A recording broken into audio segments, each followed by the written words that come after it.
Je reviens de Bourgogne où j'ai participé à une très belle dégustation autour des vins des jardins vivants de Tino Kuban.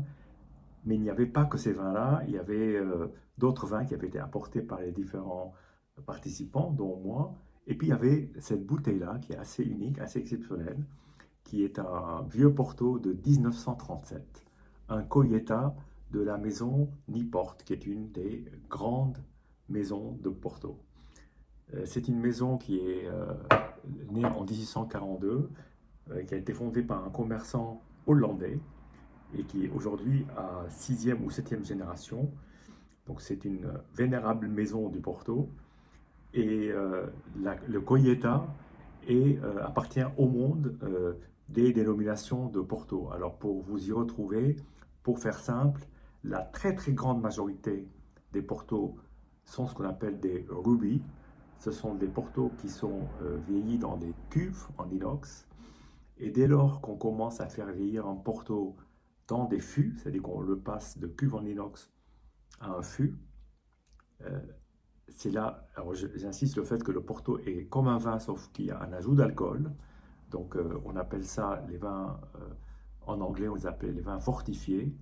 Fortifiés parce qu'on leur donne de l'alcool en plus, ce qui arrête, stoppe la fermentation du vin à un certain niveau.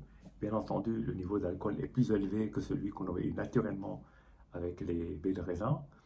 Et ensuite, donc, il y a le rubis, puis le tawny. Le tawny est le rubis qui passe dans des fûts et qui peut passer d'ailleurs très longtemps dans des fûts, euh, sachant que le vintage, qui est peut-être le Porto le plus rare et peut-être le plus recherché parfois, est un, euh, est un vin qui est passé dans le fût, mais très peu de temps, pas plus de 2 ans et demi, et ensuite est mis en bouteille.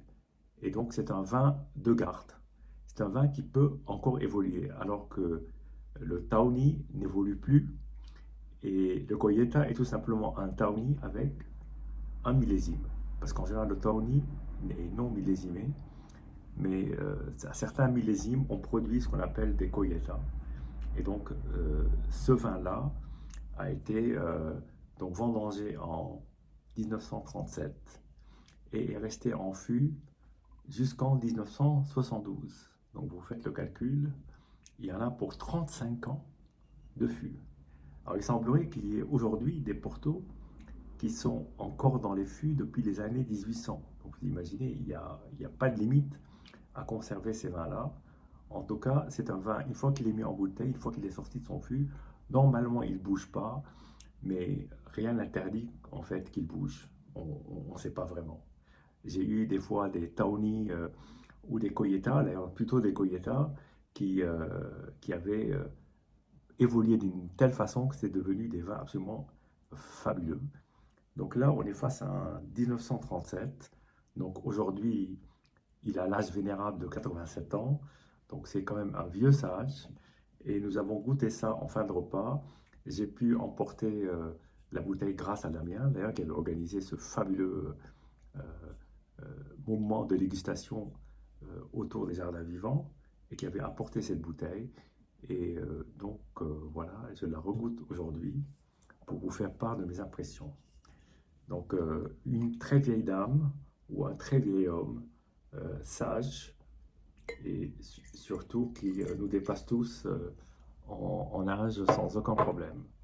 Alors là, on est face à évidemment une belle couleur évoluée, euh, une couleur très caramel, assez claire, euh, bon, une magnifique robe. Je pense qu'il n'y a pas grand-chose à dire à part ça. Donc maintenant, allons-y, explorons ce vin dans ses arômes et dans ses saveurs.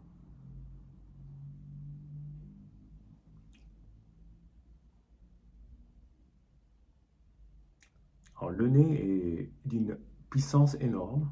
Je pense qu'on a du mal à trouver une telle puissance dans des vins classiques, c'est-à-dire des vins non mutés.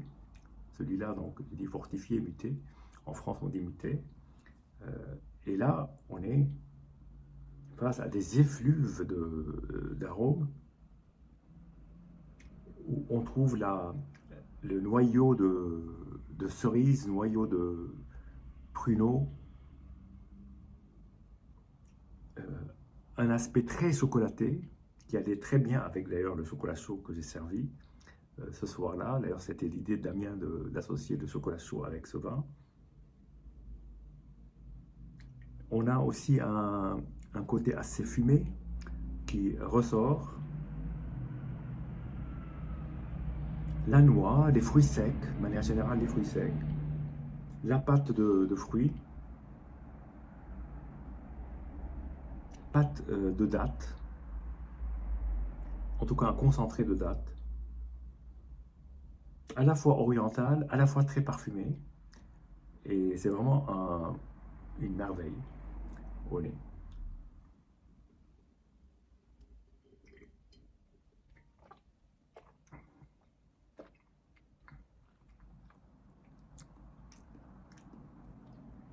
Bon, la concentration est puissance 10 000, enfin hyper concentré.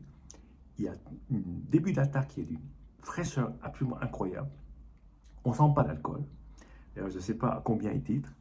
Mais ensuite, l'alcool apparaît. Quoique le soir où on l'a dégusté après ouverture, l'alcool était beaucoup plus présent. Là, il est un tout petit peu plus discret. Mais il y a tout en haut du palais une chaleur qui contraste avec la fraîcheur qu'on a en bas du palais au contact avec la langue, le moment où on commence à déguster le vin. Il y a une longueur en bouche absolument exceptionnelle, chocolatée, caramélisée, sur la noix, sur la cerise, un peu presque olive d'ailleurs même, olive de Nyon, si je puis dire, si je peux être aussi précis.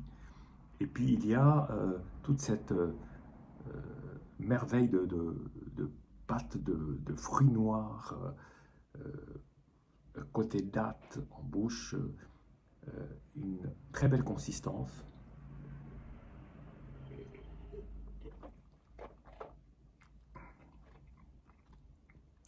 Et puis c'est ce côté cendré fumé en bouche et cette longueur absolument interminable, mais surtout, alors vous avez des fois des longueurs qui sont interminables, mais c'est évanescent, c'est-à-dire qu'on le sent, mais ça retombe assez vite, mais ça continue pendant une durée.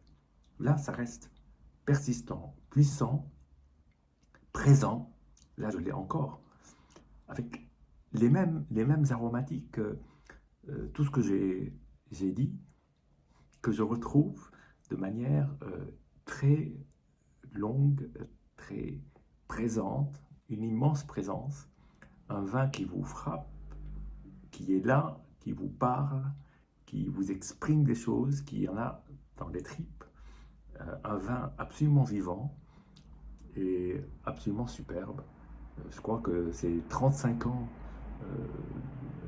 dans des fûts. Alors c'est indiqué qu'il a été vieilli en casco, c'est-à-dire dans casques, dans des fûts. Il a été vieilli envejecido en casco, donc vieilli dans des fûts. Niport Colletta 1937, merveilleux. Donc cette Colletta qui, évidemment, si on goûtait un vintage de 37, ça aurait pas du tout la même sensation. Là, on est face à un mastodonte de